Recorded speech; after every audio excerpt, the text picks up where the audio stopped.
pero Daniel se graduó de licenciado en Economía en la Universidad Nacional de La Plata y realizó su PhD en Economía en la Universidad de California en Los Ángeles. Es economista jefe de la Fundación de Investigaciones Económicas Latinoamericanas, FIEL, y ha desarrollado numerosos trabajos, vamos a cerrar esto, para una gran cantidad de países. Es profesor titular de Política Económica en la Universidad Nacional de La Plata y profesor invitado de Economía de la Tributación en la Universidad Torcuato Di Tella.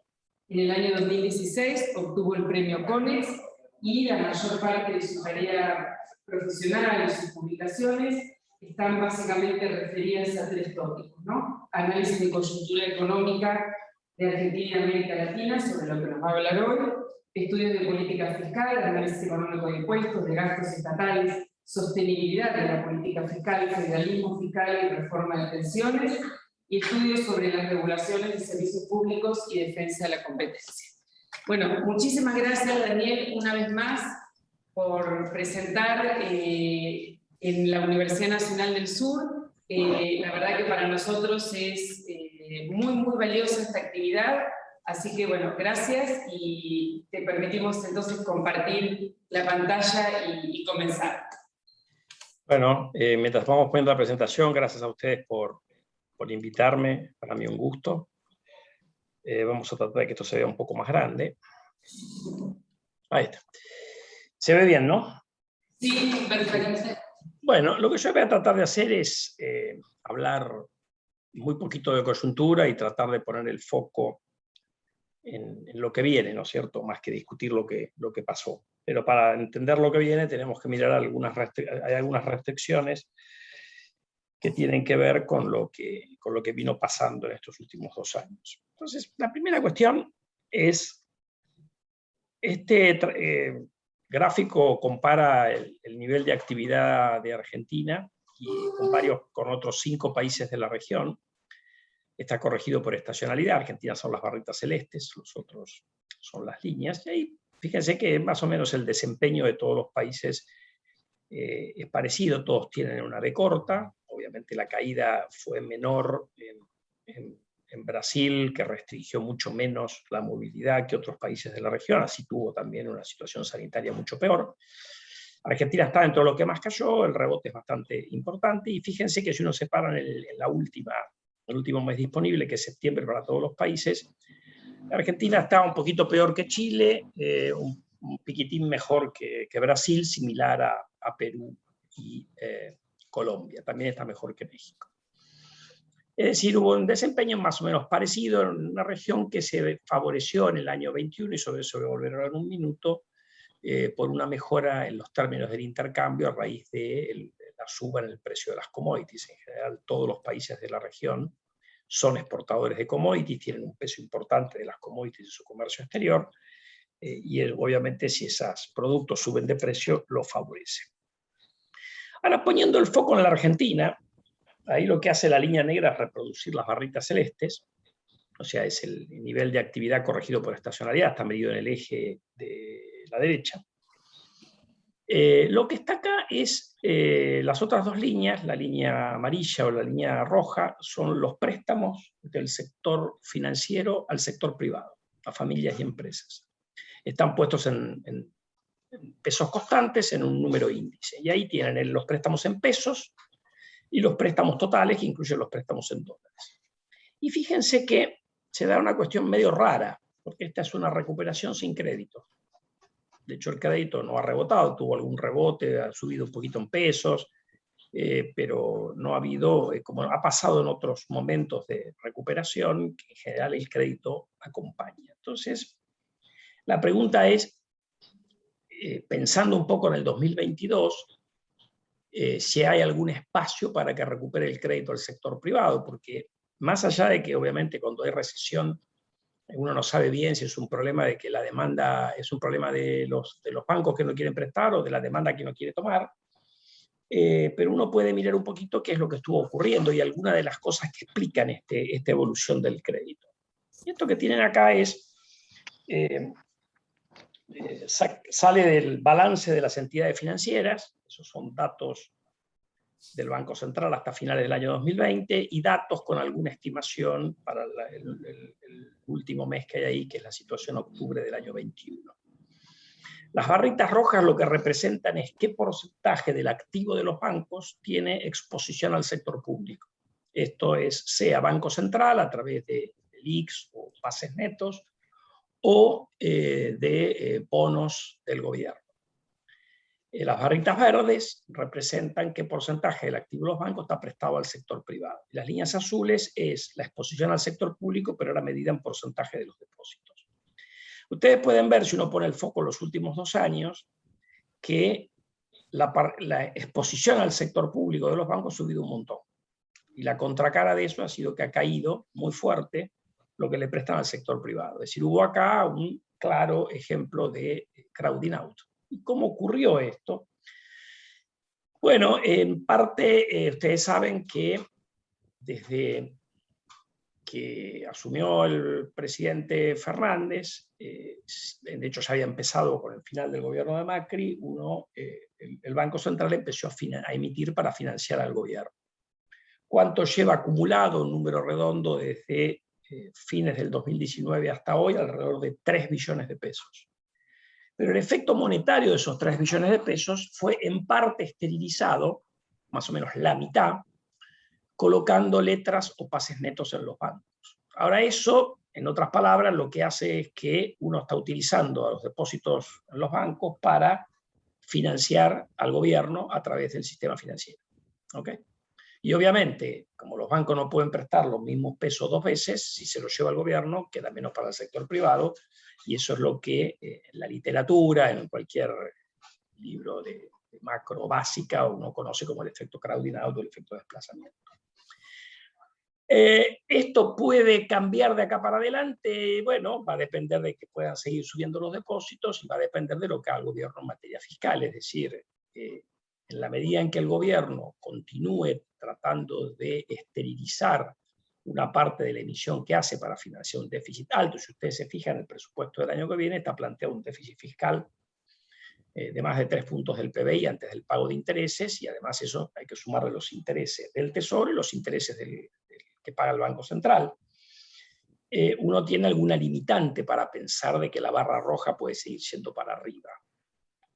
Ahí también hay una comparación para los que tenemos un poco más de años con finales de los 80. ¿Por qué pongo esto? Porque la exposición del sistema financiero al gobierno, sea Banco Central o Tesoro, es más alta hoy que lo que era a fines de los 80. Recuerden cómo terminó ese episodio. Eso terminó en la hiper del 89. Dicho esto, hoy hay una gran diferencia entre aquel momento y hoy. En aquel momento, los pasivos remunerados del Banco Central pagaban una tasa de interés que estaba 20 o 30 puntos por arriba de la inflación. Hoy pagan una tasa de interés que si ustedes quieren, es neutra respecto a la inflación, y hay meses incluso que está por debajo. Ahora, de todas maneras, hay un límite. Hoy tengan ustedes en cuenta que los intereses que el Banco Central paga por sus pasivos remunerados son alrededor de 120.000 millones de pesos por mes. O sea, alrededor de 1,5 billones de pesos por año. Es una cifra muy alta y que obviamente condiciona el uso del instrumento tasa de interés para ayudar a bajar la tasa de inflación, y condiciona la posibilidad de poder repetir esto que hemos vivido en el 20 y en el 21 hacia adelante. Ahí recuerden nada más que cuando, esto es una nota al pie, el déficit fiscal en una economía inflacionaria es mejor medirlo en términos reales. Entonces, en realidad, hoy el cuasi fiscal en términos reales prácticamente no existe, porque la tasa de interés promedio sobre las LELIQs, que pagan un poco más, sobre los pases netos, que pagan un poco menos, va más o menos en línea con la inflación. Ahora, si por el gobierno termina, o por lo que sea, se genera una salida de depósitos, lo que me corre y lo que tengo que bancar en un determinado momento es lo nominal, no lo real. Entonces, acá hay una situación que, por más que no es preocupante como era a finales de la década del 80, yo creo que la conclusión de esto es que uno tiene una limitante para pensar de que en el futuro el crédito al sector privado se va a poder expandir en forma vigorosa, porque el Banco Central en realidad va a seguir, no tiene mucho espacio para repetir esto, pero tampoco tiene mucho espacio para liberar crédito a los bancos, dado que buena parte de esto está prestado al sector público. Bueno, en realidad ahora, si no, la recuperación se dio sin crédito, ¿cómo puede haberse dado esta recuperación? Bueno, es posible que haya habido algo de aporte de fondos propios, aprovechando que por ahí los tipos de cambio blue, alternativos, el tipo de cambio reales está muy depreciado en la Argentina, pero hubo algo que es la fortuna. Y la fortuna se reflejó en esto que comenté antes, el año 21, una mejora muy importante en los precios de exportación de Argentina, que permitió que las exportaciones crecieran muy fuerte, como se ve ahí en la línea azul. Acá hay algún fenómeno puntual en agosto, septiembre, pero de todas maneras uno lo que ve es un claro retorno a los niveles máximos de exportaciones que ocurrieron allá por el año 2012, precisamente cuando los términos del intercambio eran extremadamente favorables para Argentina, como de hecho han sido este año. Entonces, ¿qué es lo que pasó con los... Déjenme saltear un poquito esto. ¿Qué es lo que pasó? Bueno, si ustedes ahí, estos son datos del INDEC, si uno mira los precios, la línea verde son los precios de exportación. Fíjense que del 2012 al 2019 una caída muy importante en los precios de exportación, pero este año han tenido una suba de 26% en dólares. Es cierto también que han subido los precios de importación, como se ve en la línea roja abajo. Mi nombre es Pablo Monterrubianesi, yo extravié la tarjeta de débito del Banco Patagonia. 30. ¿Qué es? 253.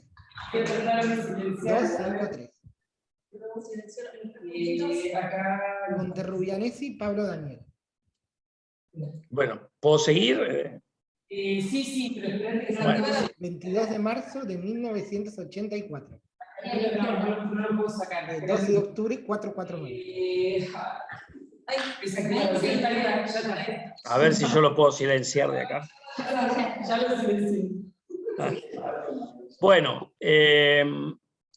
entonces la línea roja también subió alrededor de 13%, pero el efecto neto es que la línea amarilla, que es el cociente entre los dos, subió 11%, y eso la pone en términos de intercambio que son los más altos, tocando ahí con el pico del año 2012.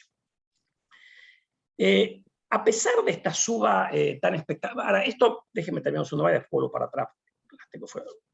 Esto que hay acá es la variación del PBI y la variación de las importaciones, que está medida en el eje derecho, medida en precios constantes, como se miden las cuentas nacionales, o medida en dólares. En realidad, la línea verde y la línea roja dan un panorama más o menos parecido. Fíjense que la escala de la variación de importaciones es más o menos 3 veces la escala de la variación del producto, y uno lo que tiene es una forma así medio grotesca de estimar lo que por métodos econométricos se estima con más precisión, que es la elasticidad ingreso o la elasticidad PBI de las importaciones, que está alrededor de 3. Entonces, ¿a qué viene todo este cuento? Que si yo evalúo exportaciones e importaciones a los valores del año pasado, uno puede sacar la conclusión de que la Argentina tuvo una ganancia de exportaciones por la variación de precios mayor que la pérdida por el mayor precio de las importaciones, en el equivalente a 7.500 millones de dólares. Eso es más o menos 15% de las importaciones, y si uno razona, como razonan muchos de nuestros funcionarios hoy, que la restricción de la economía es la restricción externa, en realidad yo puedo explicar que la mitad de la recuperación económica que se va a dar este año, que va a andar por alrededor del 10%, se explica por la fortuna. Entonces esto, a mi juicio, explica esta paradoja de que rebotó muy fuerte la economía sin crédito, pero la verdad es que lo que hubo es una enorme fortuna que permitió que no hubiera una traba a la recuperación producto de la escasez de divisas del Banco Central. Entonces ahora sí voy a mostrar los datos del balance cambiario del Banco Central. Acá hay 10 meses disponibles en el año 21, y lo que está comparado es en las barritas verdes los 10 meses del año 2020, las barritas azules los 10 meses del año 21. A la izquierda de la primera línea celeste está cómo entra plata a la Argentina. Inversión extranjera directa, como ven ahí, es prácticamente inexistente. Y algo de ingreso de capital para el sector público, de préstamos. Esto es básicamente por el tema de los TECs.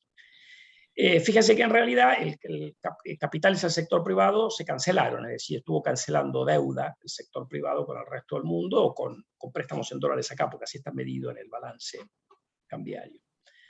Entonces, del otro lado de los usos, uno en realidad lo que ha tenido es que la barra de déficit en cuenta corriente es negativa, hay que decir que hubo superávit en la cuenta corriente, ahí están metidos los intereses, obviamente, del sector público. Se trabó la compra de dólar ahorro a los argentinos, fíjense que pasamos de 3.000 millones de dólares a prácticamente nada, y esto le permitió al Banco Central acumular en la primera parte del año reservas, el año pasado perdió, pero en definitiva lo que uno ha tenido es que, a ver, lo vamos a poner en este cuadro que se ve mejor, uno tiene, acá está puesto de otra manera, digamos, yo tengo como dos fuentes de recursos, el balance de bienes y servicios, que fíjense que en los 2 años es casi 18.000 millones de dólares, las reservas que el año 2020 aportaron, se usaron reservas del Banco Central, este año se recuperaron un poco, más allá de que ahora se están perdiendo, pero en el neto uno tuvo como una suerte de subtotal de 14.000 millones de dólares el año pasado, 8.000 millones de dólares este año, a lo cual hay que sumar la inversión extranjera directa, pero ahí tienen que, ¿en qué se usó esta plata? Curiosamente no para el sector público, fíjense que abajo entre intereses del sector público y aportes o cancelaciones de capital, los números son muy bajitos en la última fila, estamos hablando de 2.500 millones de dólares en casi 2 años. Hay una salida de ahorro de argentinos, 3.200 millones de dólares en estos casi 2 años, lo que ha habido es unos pagos del sector privado ante la incertidumbre y la brecha cambiaria, el sector privado trata de cancelar deuda con el resto del mundo, deuda en dólares, digamos. Pero de todas maneras, si no hubiéramos tenido, dado que estas reacciones ocurrieron en un escenario extremadamente favorable, si uno no hubiera tenido esa ganancia de término de intercambio, seguramente hubiera intentado haber más fuga, hubiera habido más cancelación, hubieran tratado, o sea, no hubiera mejorado esto. ¿No? O sea, en realidad lo que uno sabe, como el Banco Central no tiene muchas reservas disponibles, es que si no hubiera estado esa mejora de término de intercambio, la actividad hubiera abortado porque las importaciones no podían haber subido tanto como subieron. No se hubiera podido dar esto si no hubiera subido tanto la línea azul. Entonces, la primera conclusión es, tenemos una situación en el año donde hubo mucha fortuna, esa fortuna explica una buena parte de la recuperación económica, estará disponible el año que viene, bueno, ahí con la desaceleración fuerte que se espera en el crecimiento de China y el endurecimiento que se espera en la política monetaria y en la política fiscal de los países desarrollados, es difícil pensar que uno pueda repetir una mejora en los precios de las commodities de la magnitud que tuvimos de 3.50 la soja, 500 y pico, bueno, ahora 4.50. Es posible por diversas razones que esté más o menos neutro, que no caigan, pero es difícil pensar que uno va a repetir. Y del lado externo, la otra cosa que tenemos es que Brasil, los pronósticos de crecimiento en Brasil han bajado un montón, producto de que la inflación se ha acelerado, está coqueteando con el 10%, y el Banco Central, corriendo un poco atrás, está empezando a subir la tasa de interés, como hace la mayoría de los bancos centrales del mundo cuando tienen un problema de aceleración inflacionaria. También el estímulo fiscal está bajando en Brasil, como ocurre a medida que la economía se va normalizando. El hecho es que ya se veía incluso en el gráfico que se había frenado la recuperación en Brasil, que hoy el resumen de pronóstico de Brasil es que la economía el año que viene va a crecer menos del 1%. Entonces, sin ese estímulo que da la fortuna y con una cantidad de problemas acumulados de este año que vamos a discutir ahora en un momento, la Argentina se encamina en el mejor de los casos a un crecimiento muy bajo el año que viene. Bueno, parte de los problemas que va a haber que encarar en las próximas semanas o meses tienen que ver con las consecuencias del programa electoral que armó el gobierno, que como sabemos terminó fallando porque perdió las elecciones, por alrededor de 8 puntos en el total del país. Ese programa electoral tuvo 3 patas. La primera pata es pisar las tarifas. Las tarifas aumentaron en febrero, creo que fue 9% más o menos en energía, cuando estaba previsto en el presupuesto que subieran entre el 30 y 35%, no análisis mío, sino declaraciones del secretario de Energía, es decir, subieron mucho menos lo que estaba previsto. Esto, obviamente, trata de atraer votantes, la consecuencia de eso, vamos a ver que deterioró los números fiscales. La segunda componente del programa electoral fue sentarse arriba del tipo de cambio, reduciendo sustancialmente el ritmo de crawling peg, que pasó a ser 1 mensual cuando uno movía la política fiscal a expansiva y seguía teniendo una política monetaria expansiva. La consecuencia de eso fue que el tipo de cambio se depreció al 1 mensual y la inflación seguía, se mantuvo en el 3 mensual, y eso generó esa apreciación en el tipo de cambio real, tanto el bilateral con el dólar, que es la línea naranja, que es el tipo de cambio oficial, ¿no? Como el multilateral, que es la línea azul. El tercer elemento del plan electoral, que llegó tardío, pero llegó, es un control más estricto de precios, que eso empezó en octubre, y todo parece indicar con la inflación de noviembre que mucho resultado no ha dado. Bueno, si ponemos el foco en el recuadro y miramos, la apreciación ha sido muy importante desde fines de mayo para acá. No hay ningún elemento del lado real de la economía que justifique esta apreciación. El precio de la soja está peor ahora que en mayo, la expectativa de la economía mundial es que se puede apretar un poco la cuestión monetaria y fiscal, y hay menor perspectiva de, digamos, de esa política de dinero fácil que hemos tenido en todo el 20 y parte del 21. Hay más incertidumbre en la Argentina. Entonces, en realidad, esto ha sido bastante imprudente y genera un dolor de cabeza para después.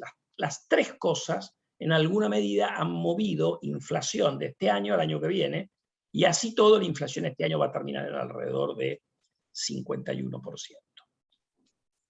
Déjenme poner el foco ahora en el tema fiscal, y ahí se ve claramente la consecuencia de este plan urna. La línea roja es el gasto primario, estos son niveles nacional, ¿no?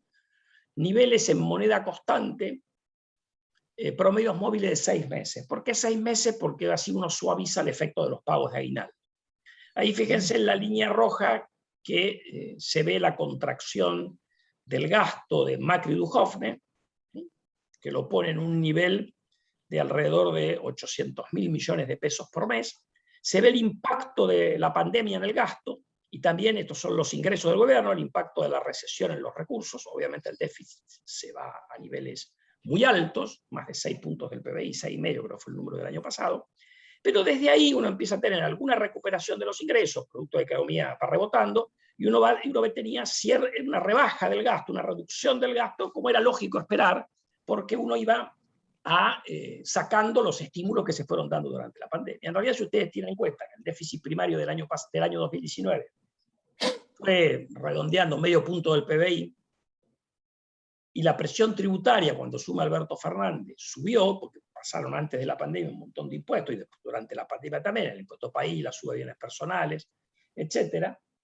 Nada más que dejando que la recuperación volviera en términos de tributación a los niveles prepandemia, si uno volvía con el gasto a los niveles del 2019, uno iba probablemente en un par de años convergiendo un equilibrio primario. Pero la política, como siempre, metió la cola, y el gobierno se embarcó, como pueden ver acá, en una aventura electoral que subió el gasto en alrededor de 115.000 millones de pesos respecto del nivel más bajo que se había alcanzado en este promedio móvil en junio de este año. Octubre pasó a ser 115.000 millones de pesos más alto de lo que decía en aquel momento. Ahí el gráfico también permite ver que el efecto en el resultado primario estuvo maquillado por dos cuestiones que no se van a repetir.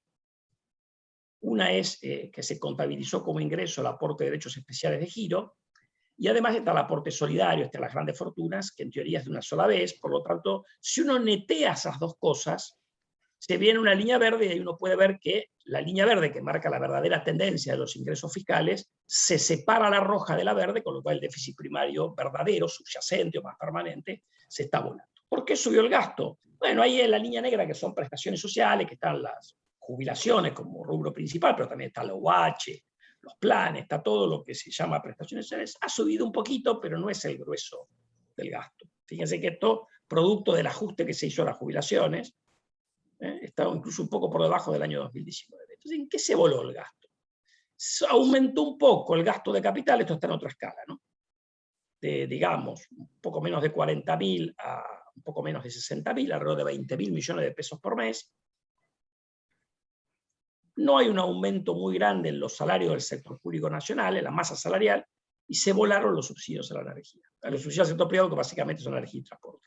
Esto que venía camino a ser, al final de Macri, 60-70.000 millones de pesos por mes, este promedio móvil se ha ido a 150.000. Entonces explica buena parte del aumento del gasto que comentamos antes. Esto es la consecuencia de esta decisión electoral de postergar un aumento de tarifas que incluso va a estar por debajo de la inflación, y además porque ha subido el precio del gas natural y del gasoil importado que se utiliza en el invierno, ¿no es cierto?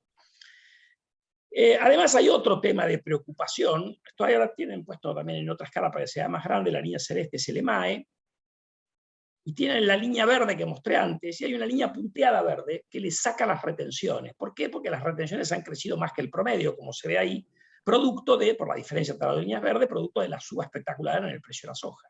Entonces, en realidad, si uno mira, saca retenciones, que hay que computarlas, pero digo, para comparar con la actividad, la recaudación ha venido perdiendo terreno contra la actividad. En octubre, en el dato que se conoció ayer de noviembre, que no está puesto acá porque esto sale de los datos del balance fiscal del gobierno, la recaudación sigue dando bien, o sea, esto va a recuperarse.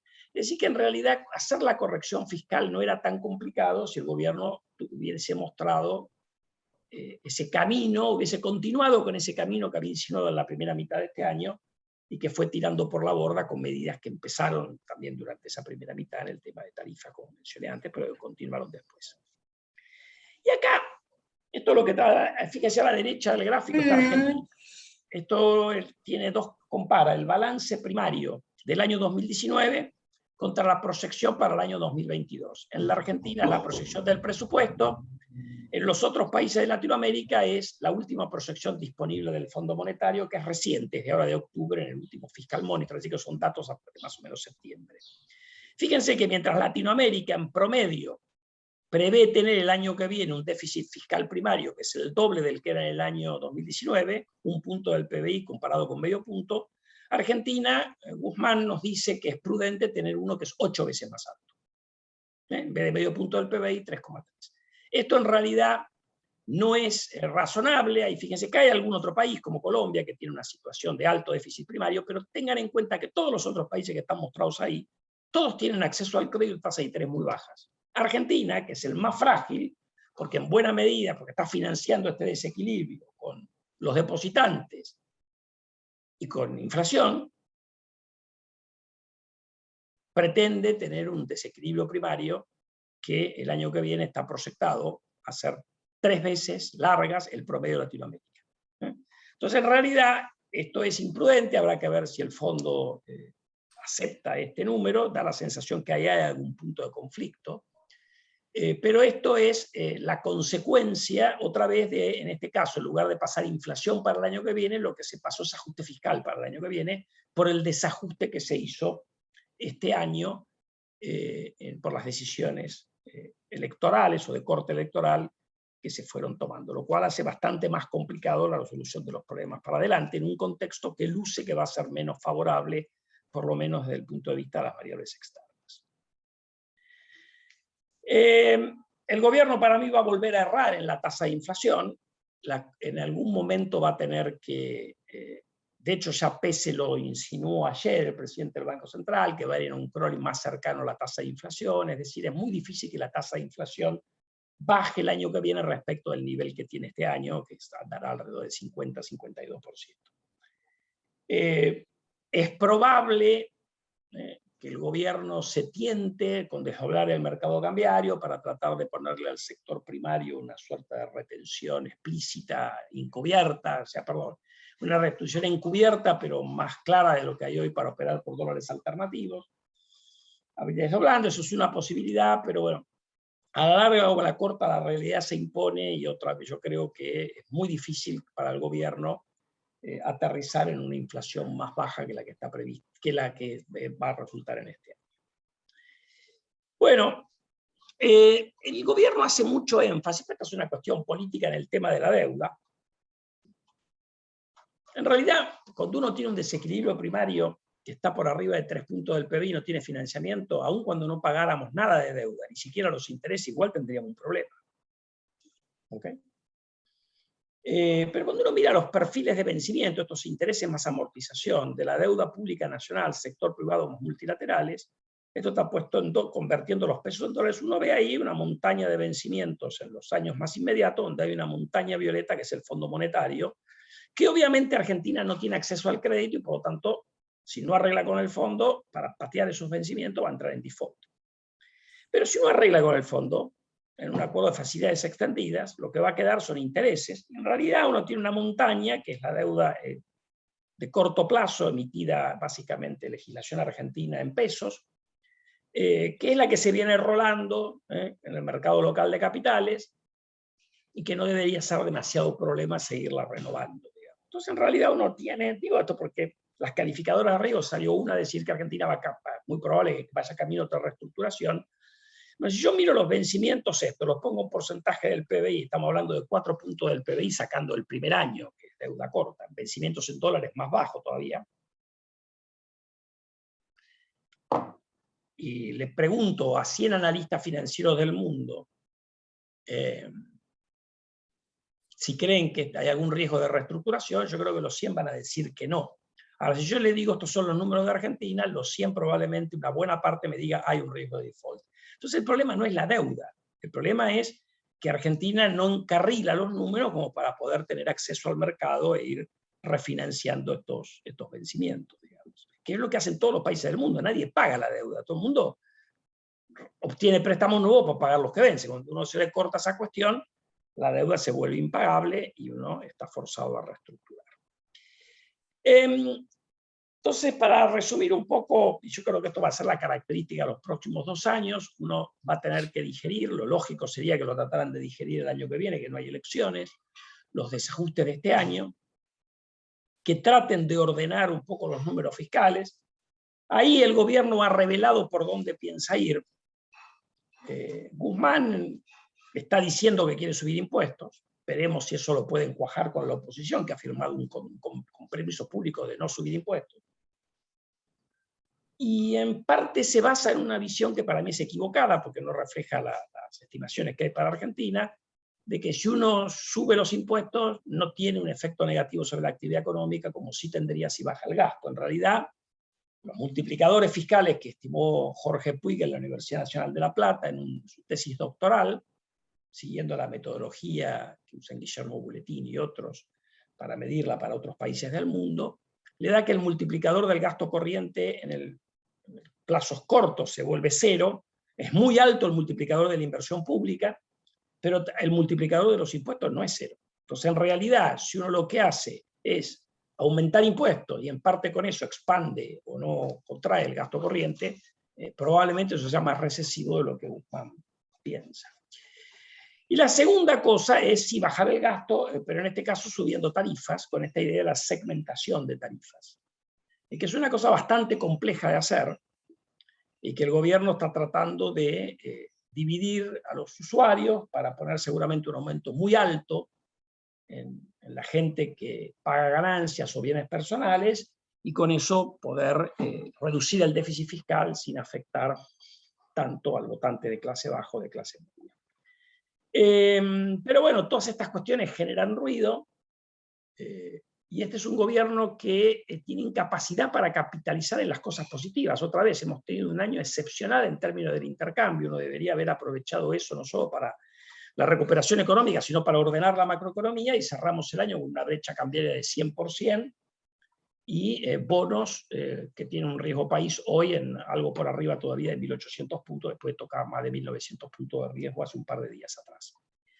Entonces yo creo que si uno, un poco el foco de atención de los analistas se va poniendo en el gobierno que asuma en el 2023, y ahí yo diría, cuando uno compara con lo que le tocó asumir a Macri a final del 2015, hay algo que va a tener a favor el gobierno que asuma. O sea, va a tener un montón de líos, ¿no es cierto? Pero va a tener algo a favor, que es que el ajuste externo de la economía está hecho y no va a poder haber un gran atraso cambiario. Y lo que tienen en este gráfico es la evolución del salario promedio, lo que se llama el RIPTE, de los trabajadores del sector privado, en la línea azul, en dólares oficiales.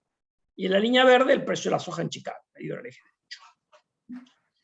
Ahí lo que ustedes pueden ver es que hay, obviamente, cuando uno tiene una mejora en los términos del intercambio, acá en el principal producto de exportación, los salarios en dólares pueden subir un montón, como subieron, desde la convertida estaban en un poquito menos de $900, después bajan a algo menos de 300, y ahí se van a $1.500. Ahí está la devaluación favorable de Kicillof, pero después retoman y terminan ahí en $1.600. Un gran atraso cambiario, porque ahí el precio de la soja había caído, esto no era sostenible. O sea, hay un divorcio entre la línea verde y la soja. Acá está la unificación cambiaria de Macri, y después otra vez atraso cambiario. ¿Por qué? ¿Por qué hubo estas montañas de atraso cambiario? Bueno, uno para poder atrasar el tipo de cambio, que eso se refleje en salarios en dólares muy altos, o altos, para estándares argentinos, necesita tener dólares. ¿De dónde sacó los dólares Cristina? Se comió 40.000 millones de dólares de reserva del Banco Central. ¿De dónde lo sacó Macri? Arregló con los holdouts y se endeudó en el exterior para financiar una parte del déficit primario. Otra vez, libro de macroeconomía básica en economías abiertas, y financio déficit primario con endeudamiento externo, la probabilidad de atraso cambiario es 1. Entonces, ahora, vino la corrección, ahí ven la caída del salario en dólares, y eso no ha podido revertirse, a pesar de que han subido los precios de la soja. De hecho, hay un diferencial hoy Puerto Argentino a Chicago bastante alto, con lo cual la caída que se ve ahí de la línea verde no se ha dado en la realidad todavía. Pero ¿por qué no se puede mover los salarios para arriba? Porque no tenemos de dónde sacar los dólares, ni nadie nos presta, y el Banco Central no tiene reservas.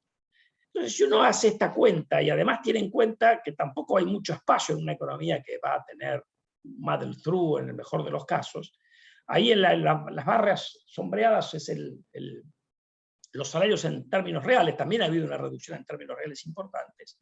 Y ahí está el mismo gráfico de antes, en dólares corrientes y en dólares ajustados por la inflación del dólar, que es la línea punteada. Ustedes pueden ver en parte que el gobierno que asuma va a venir después de varios años de economía estancada en los niveles del 2011, un poco por abajo, un poco por arriba, un salario real relativamente bajo en relación a los picos que tuvo ahí por el año 2012 o 2015, y un ajuste externo más o menos hecho. Siempre recuerden que el ajuste externo es algo que la política tiene dificultades para evitar, salvo que haya sido muy previsora. Porque si yo tengo un sudden stop, a la calvo, digamos, no me entran los dólares, tengo que ajustar de alguna manera. Entonces, o tengo dólares guardados en un colchón, que son las reservas del Banco Central, o un fondo del cobre, como tienen los chilenos, o recesiono para que bajen las importaciones. Y eso nosotros lo hemos visto un montón de veces en la economía, en la historia argentina. Así que sabemos que eso funciona por una recesión y, bueno, obviamente eso es muy costoso. Ese ajuste externo uno no lo puede evitar, salvo que haya sido muy previsor o consiga financiamiento que lo acolchone. Fíjense que Macri, con el préstamo este gigante del Fondo Monetario, no pudo acolchonar todo el efecto, porque era mucho más grande el efecto del sudden stop. Lo que le va a quedar al futuro gobierno, y quizás en un nivel de partida menor que el que le dejó Cristina a Macri, es el ajuste fiscal. Pero el ajuste fiscal supuestamente es el que la política debería poder resolver. Porque eso es, paga vos más o vos recibís menos. Es una cosa entre nosotros, el primario por lo menos. Bueno, es cierto, ustedes me pueden decir que la política argentina no ha logrado resolver este tema adecuadamente desde el año 61 para acá. Eso fíjense que es la evolución del gasto primario de nación y provincias en porcentaje del PBI, y la evolución de los ingresos cuando uno saca las utilidades del Banco Central, los DEX y otras cosas. Las barritas es el resultado primario, que en general, como ven ahí, son deficitarios. Ahí está hasta el año 2006. Pero fíjense que Argentina era un país de 20 y pico puntos del PBI de gasto primario. Bueno, ¿qué pasa con los Kirchner? Suben los ingresos del gobierno, producto de varias cuestiones, la mejora de los precios de exportación, que facilitó no solamente la recaudación, sino también tuvo un efecto adicional sobre la recuperación económica, el crecimiento económico. Impuestos que se habían puesto en la crisis del 2001-2002 de emergencia se mantuvieron, impuesto al cheque, y eso permitió que subiera la recaudación. De todas maneras, el gasto primario subió más que la recaudación, que había subido un montón. Y eso ha generado, independientemente de la reducción que tuvo con Macri acá, bueno, y el salto que se dio en la pandemia, acá hasta el año 2020, una vuelta a un déficit primario muy importante. Y acá es donde hay que poner el cascabel al gato, digamos, porque cuando el gobierno dice que quiere ir por los impuestos, bueno, primero Argentina tiene estos son datos previos a la pandemia, ¿no? Del año 19. Argentina tenía una presión tributaria más parecida a los países desarrollados, que son los de la OECD, que tenían 35 en promedio. Ahí en ese promedio, por supuesto, hay de todo. Hay Estados Unidos, Japón, que tienen más bajo, o Corea, que tienen más bajo, y los europeos que tienen más alto. Pero Argentina no estaba más cerca de ese promedio que del promedio de Latinoamérica, que es la barra de la derecha. Pero con una gran diferencia. La barra roja, el cuadrado rojo, es cuánto de los impuestos son impuestos malos o peores que los otros. Ingresos brutos, impuestos en cascada, impuestos al cheque, que también es en cascada, derechos de importación, derechos de exportación. Fíjense la importancia que eso tiene en la Argentina. En Latinoamérica el otro que es parecido a nosotros es Brasil, pero en general el cuadradito rojo es chiquito en el resto de la región y prácticamente inexistente en los países desarrollados. Entonces, en general, si uno recupera o mejora la recaudación de los impuestos menos malos, la barrita celeste, que es ganancia y seguridad social, el IVA, que es la barrita verde, o los otros, que son las barritas grises, uno debería usarlo para bajar la barra roja, que es anormal en la Argentina. Por eso yo creo que lo que tiene Guzmán en la cabeza está mal, digamos, está equivocado. Yo creo que la clave acá pasa por bajar el gasto, pero evidentemente ahí choca contra una restricción política. Entonces, con eso,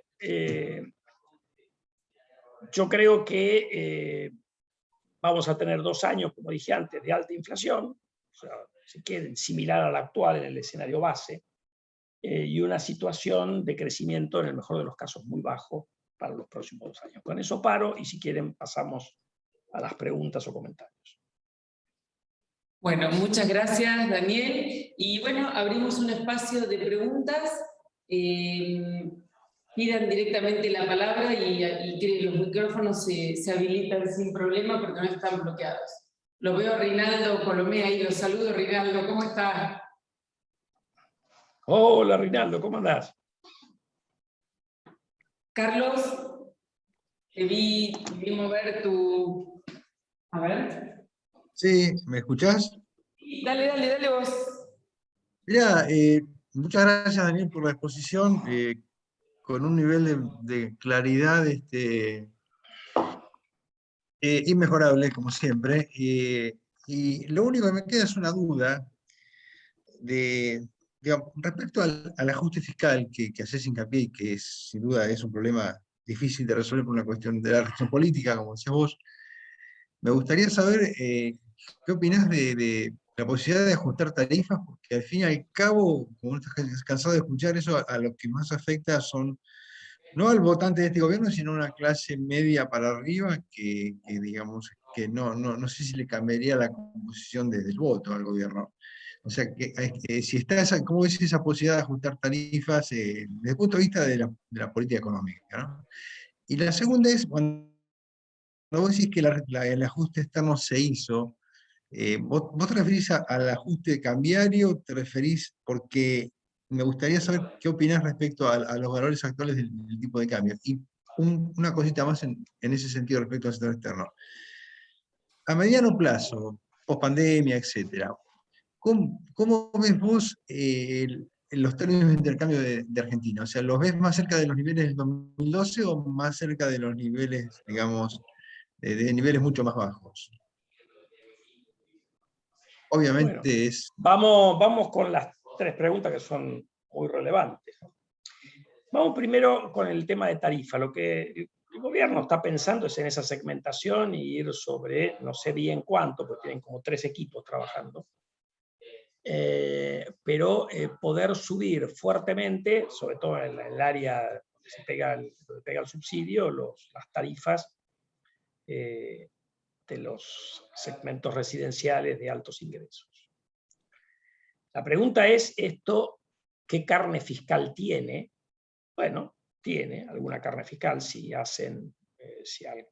agarran el 15% de los usuarios, que por ahí tienen 25% del consumo, y le pegan un sartenazo de 200%, como me imagino yo que van a terminar, estás hablando de un aumento de tarifas promedio en línea con la inflación, por lo menos el subsidio no deteriora. La clave ahí va a ser cuánto le pegan a los de abajo.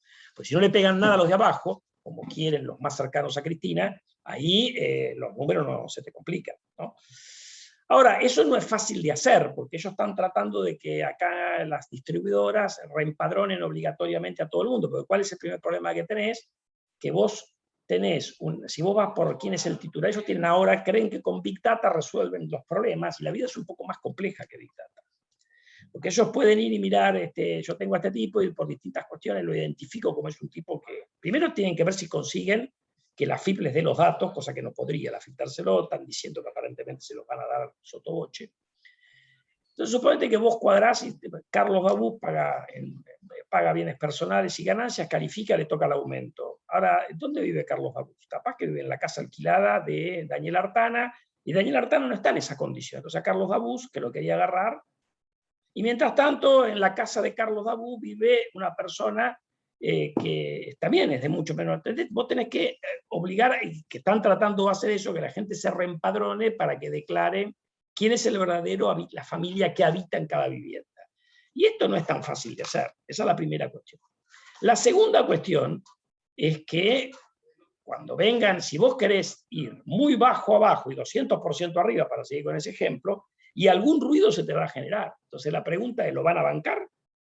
Porque si no bancaron el 30-35 del presupuesto que votó el Frente de Todos del año 2021, y cuando lo tuvieron que ejecutar, salió a decir Cristina a través de Basualdo y compañía, no, Guzmán quiere echar a Basualdo y no pudo, podrá el año que viene, y yo qué sé. No lo sé. Pero bueno, ahí se juegan lo que pueden hacer por el lado del gasto. Después me preguntaste del tipo de cambio real. A ver, el ajuste externo yo creo que está hecho desde el punto de vista que tenés superávit en la cuenta corriente. Hecho siempre se entre comillas. A mi juicio se han metido en un problema de atraso cambiario no muy relevante en términos reales, pero que les va a exigir algún salto. Ahora, igual salto van a tener que tener, porque esta economía no cierra nominalmente para equilibrar el mercado monetario sin una inflación de 50% anual. Tienen que bajar mucho el déficit fiscal para que eso no les dé. Entonces, yo creo que están en una encerrona donde una cosa es la devaluación nominal, otra cosa es la devaluación real. A mi juicio necesitan de las dos. Pero la real no es tan grande. Es poco deshacer esta imprudencia que cometieron desde mediados de año para acá. Y la tercera, que ya me olvidé cuál era. Términos de intercambio. ¿Cómo ves los términos de intercambio mediano plazo? Mira, ahí hay una cuestión que tiene que ver con el término de intercambio. Es un precio relativo. En general, vos tenés para ganar por el lado de la soja y para perder por el lado de la energía, porque todavía importamos energía. Eso puede cambiar bastante si se hace esta famosa ampliación del gasoducto, pero bueno, hay todo un lío, porque cuesta como 3.000 millones de dólares y obviamente los privados no lo quieren poner porque les pisaron las tarifas, entonces le estoy diciendo YPF, bueno, eso. Pero independientemente de eso, hay una cuestión en términos reales que yo creo que la desaceleración de China nos puede complicar, pero después hay una cuestión nominal en dólares, que es en realidad relacionado a este tema de la inflación en dólares. Y poca gente habla, cuando hablan de la deuda, poca gente presta atención, porque los analistas de afuera razonan en términos nominales, que la inflación del dólar nos licúa la deuda. Así como se la licúa a Estados Unidos, también nos la licúa a nosotros, porque toda la deuda que se reestructuró está emitida a valores con cupones fijos, no son cupones variables. Entonces, ojo, porque si el mundo va durante algunos años, inflaciones de 4, 5, después 3, 4, después vuelve a 2, y vos tuviste 3, 4 años que le pegaste, qué sé yo, 15 puntos por arriba de la tendencia, a nosotros la deuda nos bajó 15 puntos en dólares reales. ¿Qué te quiero decir con esto? Que la soja y los precios de exportación y de importación van a subir nominalmente, capaz que los de importación ahora suben más, pero vos igual con esa suba nominal estás licuando parte de la deuda. Entonces, si uno ordena lo primario y va a un superávit primario a mitad de la gestión del futuro gobierno, que debería ser fácil de hacer con un gobierno prudente, pasa que esto es un gobierno imprudente, vos no deberías tener un gran problema. Ahora, para volver a tu punto de los términos de intercambio, yo creo que la desaceleración de China, que este año va a ser fuerte el año que viene, por el tema de la digestión del tema de Evergrande, y está muy endeudado todo el sistema hipotecario, reventó una burbuja ahí hay un problema, eso puede generar una situación compleja hacia adelante, que tengamos algunos años por ahí con algún deterioro. Después lo que pasa es que vos tener drivers locales, porque normalmente puntuales de cada mercado. Por ejemplo, en el cobre eso no te va a pasar. ¿Por qué no te va a pasar? Porque vos tenés todo un movimiento de sustitución de energía más contaminante a menos contaminante, y las baterías que vienen con el hidrógeno creo que usan cobre, con lo cual la demanda de cobre pronostican que va a ser sostenida aun cuando se acelere China, que es el principal comprador de cobre del mundo. Entonces después tenés driver de cada mercado, si hubo seca en algún lado. Por ejemplo, la soja está muy sostenida acá, dicen algunos tipos de mercado, la verdad que yo eso no sé. ¿Por qué vale más acá que en Chicago? Bueno, en parte porque se demoró la cosecha en Estados Unidos por eventos climáticos. Entonces los chinos están comprando en Sudamérica porque Estados Unidos no tiene la soja lista para vender en el tiempo que se calculaba. Eso debería ser transitorio. O sea, eso debería pasar. Pero bueno, hay driver particular de cada mercado. Y obviamente que si la pegáramos en vaca muerta, la energía te pasa del denominador al numerador. Exactamente, exactamente. Pero para pegarla ahora tenemos un problema de restricción de capacidad, no solamente los típicos manotazos de gente que ha hecho inversiones hundidas, que son tan característicos de gobiernos como este. Bueno, Muchas gracias, Daniel. ¿Quién tiene alguna otra pregunta, comentario? Me cuesta verlos con la pantalla. Rinaldo levantó la mano y creo que Fabricio. Rinaldo. Adelante, Rinaldo. Sí, hola. Saludo de nuevo porque recién estaba con el micrófono cerrado. Hola, Andrea. Hola, Daniel, el gusto. Hola, de Rinaldo. verlos a ambos. Bueno, el tema, yo no pude entrar, entré tarde y no sé y no te entendí, Daniel, sobre el crecimiento que esperás para el año próximo. Hasta ahora venimos empatados, digamos, porque cayó 10% el año pasado, subió 10% este año, y cuál es, no sé si dijiste cuál es la expectativa que tenés para el año que viene, si vamos a superar algo.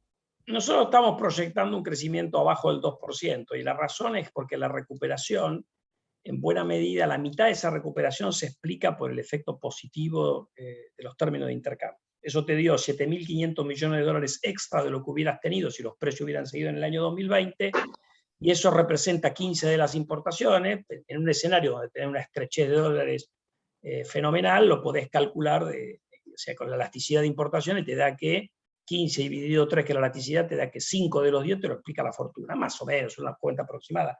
El año que viene, por lo que hablábamos antes con Carlos, no va a haber tanta suerte. Entonces, con un escenario más neutro, si empeora todavía peor, más neutro, vos tenés una cantidad de desajustes macroeconómicos que algo vas a tener que ordenar.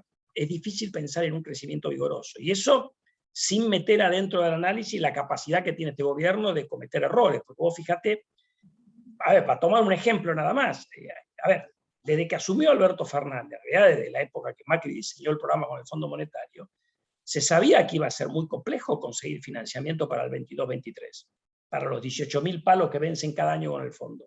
No es una novedad de ahora. Entonces vos sabías que necesitaba un acuerdo con el fondo si no querías ir al default. Y el gobierno nunca quiso ir al default. Si vos no pensabas defaultear, ¿por qué no arreglaste con el fondo? Porque el interín le seguiste pagando. No mucho, pero le seguiste pagando. Entonces es un gobierno que, viste, ni siquiera capitaliza las buenas noticias. Entonces, en un escenario con los mejores términos de intercambio similares al 2012 de los últimos 20 años, por decirte una cosa, terminaste con una brecha de 100%, la economía, una sensación de fragilidad, el riesgo país a 1.800 puntos, ¿qué te espera en una circunstancia más normal? Entonces yo creo que como el año que viene es difícil pensar que va a haber una suba adicional en los términos de intercambio. Mi impresión es que va a estar complicado para el 4% que dice el gobierno que va a crecer la economía del año. Yo creo que eso no está disponible. Gracias. Bueno, ¿alguna pregunta más? Bueno, yo. No, Daniel, digo, en este momento están con el relato que la economía está creciendo vigorosamente porque subió el 10%. O sea, estamos haciendo lo mismo que pasó con la recuperación luego del 2001 en adelante, que se decía que crecíamos a tasas chinas cuando en realidad la mayoría fue recuperación, como lo muestra el trabajo de Ariel Korenberg, tomando como corresponde desde el último pico, el año 1998 en adelante, el crecimiento fue alrededor del 2,5%. Claro, ¿no? Sí, claro. Eso es así. Yo creo que en eso vos, obviamente que el gobierno trata de usar los datos como le conviene y la tasa de variaciones son altas porque partía de un nivel muy bajo. Acá tuviste un 10 porque caíste un 10. Y eso es parecido, yo lo mostré a lo que pasó en el resto de la región, porque toda la región se favoreció con la suba de precios de las commodities. De hecho, en todos los países están revisando para arriba las proyecciones de crecimiento que se hicieron en su momento. Ahora, para el año que viene, el panorama es bastante menos auspicioso en la región. Por eso yo dije, difícil que tenga una mejora de términos de intercambio. Brasil, los pronósticos de Brasil de crecimiento están abajo del 1% para el año que viene. Entonces vos las cosas que te ayudan de afuera no las vas a tener. Sí, y además se te pueden volver negativas, pero digamos, aunque no las tengas, te saca el impulso. Entonces, ¿de dónde te puede venir el driver que te mueva la economía? Bueno, te podrías tener algún efecto de confianza por el acuerdo con el fondo. A mí me parece que eso, antes que me lo pregunten, el acuerdo con el fondo evita un mal mayor. Ahora, ¿va a bajar algo el riesgo país? Seguramente. ¿Te va a permitir meterte en un sendero virtuoso? No, porque Argentina ha incumplido prácticamente todos los acuerdos que ha tenido en su historia con el Fondo Monetario, y este gobierno en particular le cuesta cumplir. Ni siquiera cumplió con su presupuesto para este año. Ha tenido que ampliarlo. Entonces, ¿qué valor tiene un acuerdo con el fondo? Si las preguntas van a pasar a ser, ¿va a haber acuerdo con el fondo? ¿A cuándo lo vamos a incumplir? Entonces, eso te impide capitalizar. Vos acá lo que el gobierno, si hace el delivery de lo que tiene que hacer, la cosa mejora. Primer semestre de este año. Tuvo fortuna, bajó el déficit fiscal, bajó la emisión monetaria, la brecha cambiaria le bajó, dejó de tener esa virtud y la cosa se le complicó. No importa si tenía un acuerdo con el fondo. Entonces yo no veo qué es lo que te permite ir más rápido, ¿me entendés? Está disponible, ojo, porque a ver, la situación externa sigue siendo buena, aunque caigan un poco los términos de intercambio, y la economía está en alguna medida sobreajustada con este nivel de riesgo país. Es un nivel absurdo de riesgo país, donde tenés el sector privado cancelando deuda como loco, porque tenés brecha cambiaria, porque tenés qué sé yo cuántos tipos de cambio, restricciones cuantitativas, que es un montón de distorsiones que le complican la vida al tipo que tiene que tomar decisiones del sector privado. Entonces, con otro enfoque vos podrías tener una economía, y además ordenando lo que tenés que ordenar, que es lo fiscal y monetario, vos podrías tener una economía, obviamente, que ahora ya es medio inevitable que vas a pagar al principio, en algún momento del primer semestre del año, todo lo que pasaste de inflación de este año para el que viene, que eso también lo hablé, no sé si estabas. Control de tarifa, control de precio, control del tipo de cambio, en todas maneras, todo es insostenible. Mirá, iban a un crawling del 1 mensual y calibraban y expandían la política fiscal y monetaria que era consistente con 3 o 4 de inflación. Por lo tanto, te generaste un problema. Todo eso, a la larga o a la corta, a la economía te pasa la factura. Entonces ahí no hay relato que valga. Entonces ahora estamos con que la deuda que generó Macri, que es impagable, que eso me condiciona, y eso es desviar la atención. ¿Okay? La atención está bien, es un relato político, a mí no me interesa el relato político, pero digo, eso no te resuelve el problema. Vos acá tenés un problema a nivel primario, aunque no tuviéramos que pagar nada de la deuda, igual tiene un lío el gobierno. Gracias, ¿Okay? Daniel. Gracias. Bueno, ¿alguna pregunta más? Que quiera preguntar directamente, abra el micrófono, porque es difícil estando presencial. Sí, yo puede ser. A ver, dale, Fabricio. ¿Sí me escuchan? Sí, perfecto. Bueno, Daniel, las tarifas del PBI, ¿qué las mide el INDEC? Porque realmente vi el gráfico que van todos para arriba, pero veo que esto no está bien, me parece, porque veo el riesgo que es casi en 2.000 puntos básicos, está en dólares. Después, si me puede explicar también lo de la bolsa, que está casi en 90.000 puntos básicos. Es algo desorbitante, me parece, para mi gusto. No sé, esas dos preguntitas. A ver si te entiendo. El INDEC, a ver, no hay hoy dudas, como hubo en su momento, respecto a que el INDEC esté tergiversando los números. De hecho, en el medio de la campaña electoral publicaron inflaciones muy altas. Así que, y de hecho los números muestran el efecto del congelamiento tarifario, porque los precios regulados han aumentado mucho menos que la inflación núcleo o que los precios estacionales. Eso se ve claramente, no tengo el gráfico a mano, pero se ve claramente si uno toma la composición del INDEC. Ahora, cuando segmenten tarifas, ahí es un poco más complicado, porque no todos los usuarios tienen el mismo aumento, el INDEC tiene como canastas, así que algo le va a pegar al índice, no es que lo van a poder conseguir licuar. En algún momento, cuando Moreno tomaba las decisiones, pretendían guiar los aumentos de tarifa de modo tal de que no pegara el INDEC. Eso no es posible. Por eso después terminaron yendo a directamente mentir los datos del INDEC. Eso hoy no está ocurriendo, afortunadamente, ¿no? Así que, bueno, creo que por ahí, si la pregunta iba por ahí, eso está medido con las dificultades que tiene medir el tema de tarifas, porque uno tiene una canasta y, bueno, es un lío porque uno puede cambiar el cargo fijo, el cargo variable, depende del nivel de consumo. La medición de precios tiene desafíos. Otro es los precios cuando se liquidaciones de temporada, también plantea desafíos. Hay un montón de desafíos prácticos, pero eso el INDEC lo resuelve con metodología internacional más o menos razonable. Y después la bolsa, en realidad, a diferencia de lo que pasó cuando Cristina perdió la de medio término del 2013, que uno tuvo un rally del precio de los bonos y de las acciones, medido en dólares, acá eso se insinuó, pero no se dio. Y yo creo que no se dio no tanto porque la elección de medio término fue menos desfavorable al gobierno de lo que fue la PASO, porque en realidad también perdió por 8 puntos, la peor derrota del peronismo unido en su historia, sino porque la gente ve que hay que vivir 2 años. Yo creo que el mercado dice, sí, bueno, ahora probablemente cambia el 2023. Uno puede tener dudas respecto a lo que va a ser la que hoy es oposición en el 2023, porque hay desafíos y también hay restricciones políticas, pero además hay que transitar los 2 años que vienen. Y además, sumémosle las señales contradictorias respecto a si quieren o no acordar con el fondo que emite el gobierno. Estamos todos esperando a que venga una carta, como vino, donde ahora dije que no hay que acordar con el fondo, hace lo que quiera, pero el costo político. Pero bueno, independientemente de eso, ahora hemos tenido una misión yendo a Washington el sábado, vas a pedir una misión, con lo cual hubo una recuperación de activos, porque ahora parece que van a llegar a un acuerdo. Porque la misión, ¿qué va a hablar? Si vienen hablando toda la semana con la gente del fondo, no necesitan viajar. Es como que van a terminar de cerrar porque se ve que hay diferencia respecto al contenido del programa. Pero lo que se interpreta es que seguramente van a avanzar en redactar la carta de intención y el programa, por lo cual el programa debería estar cerca. Pero bueno, veremos qué es lo que terminan poniendo ahí adentro. Bueno, muchas gracias. ¿Hay alguna pregunta más? Si no, lo vamos a liberar. Ya nos hemos Bueno, es la última que quiero decir. nos hemos excedido ya, me parece, en el tiempo, Fabricio. Daniel, una vez más, muchísimas gracias por esta excelente presentación. Gracias a todos los participantes. Esperamos a ver si el año que viene podemos tenerte de manera presencial. Ojalá podamos coordinar alguna actividad.